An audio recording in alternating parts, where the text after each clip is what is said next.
Passionate about the cost of data, but particularly the phenomenon of expiry of data and airtime. And before this sitting, we've done some outreach to the public for them to submit to us outside of the question of data expiry and airtime expiry and data costs. What particular challenges do they face with mobile network operators? Because we don't speak for ourselves here. I mean, as members of parliament, I can give you a basic example. We operate with cell phones provided by parliament, so we don't necessarily buy data with the frequency that the ordinary South African will. So those challenges are something we must also reach out to ordinary society to advise us as to what would they want. And I'd like to thank all of those who reached out to us. And I think most members of the committee will speak to the issues that confront broader society. So as the EFF, we have an understanding of connectivity and data access to airtime as something that is a basic human right. So access to information, for us, we conceptualize it as something that's a basic human right. You can't survive in South African society without having access to data or connectivity. You can't apply for a job, you can't complain about service delivery, you can't request interventions in terms of ambulance or police, you can't do your schoolwork, you can't apply for school. So it's at the center of everyday living. It's as critical as food. And that is our appreciation of it.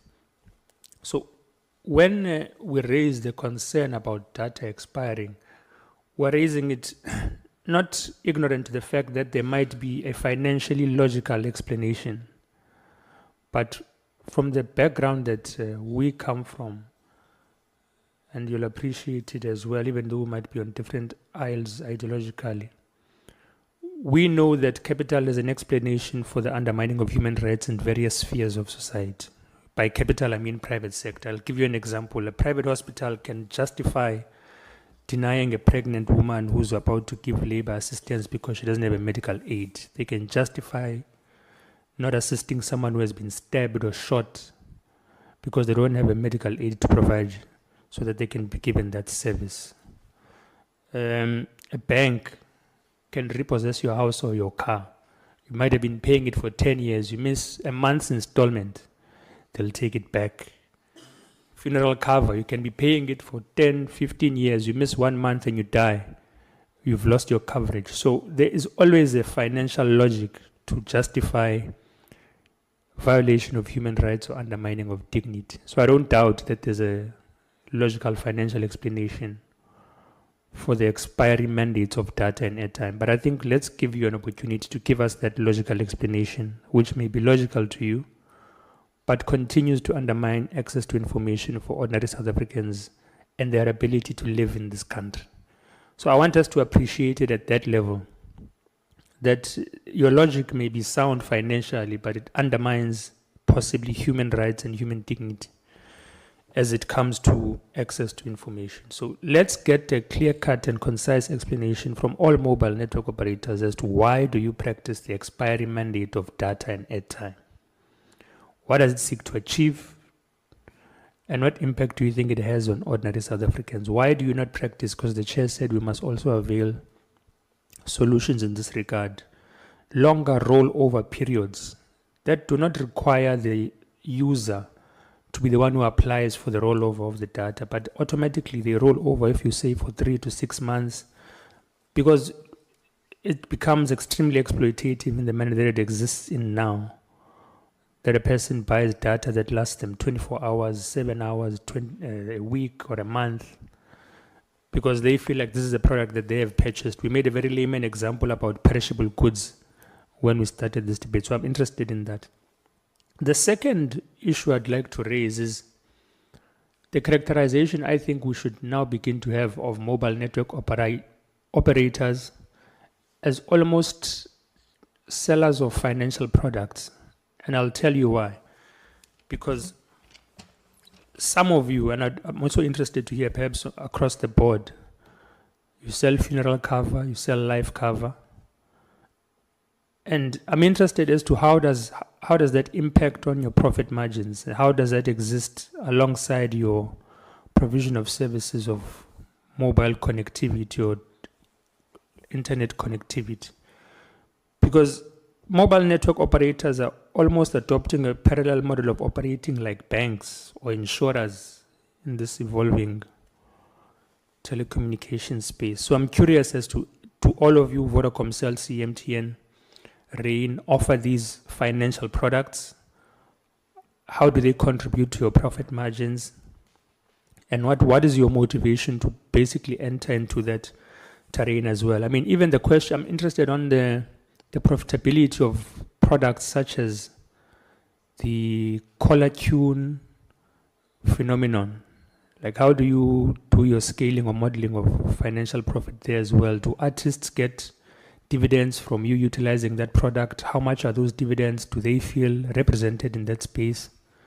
But also the airtime advance phenomenon. I mean, that is, I would characterize it as a revolving loan, like a consistently available revolving loan system being provided by mobile network operators. Because if you give me a chance to take 20 Rand airtime, and then when you recover that airtime, you recover it with a profit, that is banking, but operating under a mobile network operator system. So I'm curious, how do you view yourselves as you enter the market of providing financial products? Like, do you accept that you're conducting functions that can be characterized as banking, especially when it comes to airtime advances? And then when it comes to the collar tune phenomenon, can you accept that you are venturing into the creative space? Are creatives benefiting from phenomenon such as utilizing music, and then people subscribe to that on a month-to-month basis when they call people? I'm interested in that. I think the third and last part, Chair, I can feel your look. Oh, I'm still fine. Okay. The third part, there's a culture that is causing a lot of suspicion of headhunting senior leaders of the Independent Communications Authority of South Africa by mobile network operators. Like, you hire them, you'll hire a CEO, you'll hire a former board member of ICASA. Now ICASA is the regulatory authority of all of you. And I think it is fair to accept that it is suspicious that those who regulate you, whenever their time or term of tenure within ICASA comes to an end, immediately migrate to work for the mobile network operators that they were regulators of previously.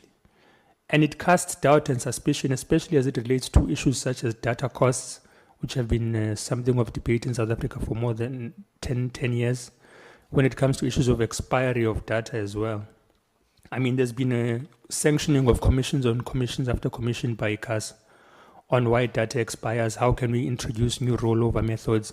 But they always end up in thin air. They always end up convinced by the mobile network operators that it would be more costly to abandon expiry mandates rather than sustain them. And then the very same people who were convinced by the mobile network operators end up in senior positions within the very same mobile network operators they were supposed to regulate. After that, I'm interested, is it a matter of you seeking expertise? Is it nefarious? I would hope it's not. But why is there seemingly an effort to recruit former regulators by mobile network operators? I mean, for example, the MTN group appointed Willington Gwep as the chief of staff, who served as the CEO of ICASA for 5 years. Why? What expertise does a regulator bring to mobile network operators? Vodacom did the same thing with a board member, if I'm not mistaken. Yeah, a guy called Andrew Matsik worked for ICASA Council and then ended up at Vodacom.